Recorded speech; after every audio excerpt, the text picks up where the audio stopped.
शाम के खाने के दौरान कैरोलाइन राजा के और करीब आती है और रात को सोने से पहले अपने कमरे में आने का न्योता देती है। भोज के बाद कैरोलाइन सबको अपने पियानो बजाने का हुनर दिखाती है, लेकिन तभी राजा संगीत को बीच में रोककर कहता है कि उसकी बजाई धुन से उसे सिरदर्द हो गया है। रात को राजा कैरोलाइन के कमरे में जाता है।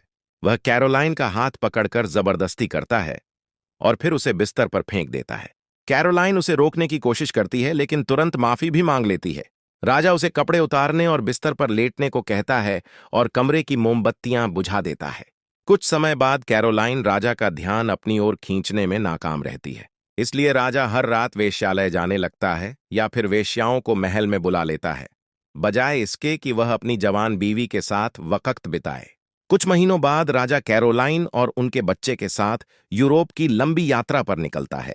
इसी दौरान एक स्थानीय चिकित्सक जोहान स्ट्रुएंसी से मुलाकात होती है, जिसे काउंट रैंको राजा का निजी चिकित्सक बनने और यूरोप यात्रा में साथ चलने का मौका देता है। जोहान और राजा पहली मुलाकात में ही अच्छा रिश्ता बना लेते हैं। 1 साल की यात्रा के बाद वे लोग वापस राज्य लौटते हैं। वहां जोहान की सिफारिश पर राजा अपने पुराने दरबारियों रैंको और ब्रांड को भी वापस दरबार में स्वीकार कर लेता है। कैरोलाइन इस बात से नाराज रहती है कि राजा हर रात वेश्यालय जाता है और यह राज पूरे शहर को पता है। अगली सुबह राजा जोहान से दुख जताता है कि इतने राजकुमारियां होने के बावजूद उसे ऐसी फीकी पत्नी मिली है। राजा जोहान को आदेश देता है कि कैरोलाइन का इलाज करे। जांच करने पर जोहान को पता चलता है कि कैरोलाइन बिल्कुल स्वस्थ है। वह उसे गर्मियों में जर्मनी के रिजॉर्ट जाने की सलाह देता है। यात्रा के दौरान कैरोलाइन और जोहान देखते हैं कि एक मेहनती मजदूर को जमींदारों ने बेरहमी से पीट पीट कर मार डाला। इसी बीच डेनमार्क में चेचक स्मॉल पॉक्स की महामारी फैल जाती है और हजारों बच्चे मर जाते हैं। जोहान कैरोलाइन की इजाजत से शाही बच्चे का टीकाकरण करता है।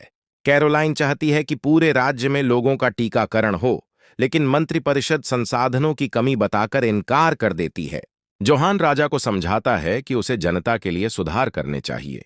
राजा जोहान की लिखी हुई स्पीच पढ़कर मंत्रिपरिषद में आदेश देता है कि सड़कों की गंदगी साफ की जाए और इसके लिए अमीर जमींदारों से टैक्स लिया जाए। धीरे धीरे जोहान और कैरोलाइन एक दूसरे के करीब आने लगते हैं। एक बॉल में डांस करते हुए दोनों का रिश्ता और गहरा हो जाता है। रात को कैरोलाइन चुपके से जोहान को पत्र लिखती है और जल्द ही दोनों गुप्त रूप से मिलने लगते हैं। इसी दौरान राजा जोहान के कहने पर नए नए कानून पास करता है, जैसे किसानों की जिंदगी सुधारने के लिए और बच्चों का टीकाकरण कराने के लिए। लेकिन मंत्रिपरिषद इन सुधारों का विरोध करती है। धीरे धीरे दरबार के कुछ लोग शक करने लगते हैं कि राजा पर जोहान का